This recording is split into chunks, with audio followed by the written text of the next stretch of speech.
một cái lần sụp nó sẽ sập cái tham ấy này mình đồ chia pata sẽ thấy ui lúc cái đốn món này lên một cô nâu lại ta cây chẳng đi trong thời gian cho món này chạm nó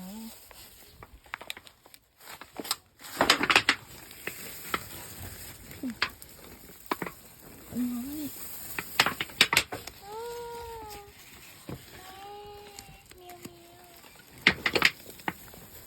con bay nhắn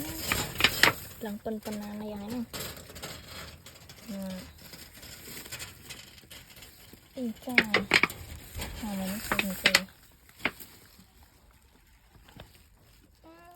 mấy con mình chơi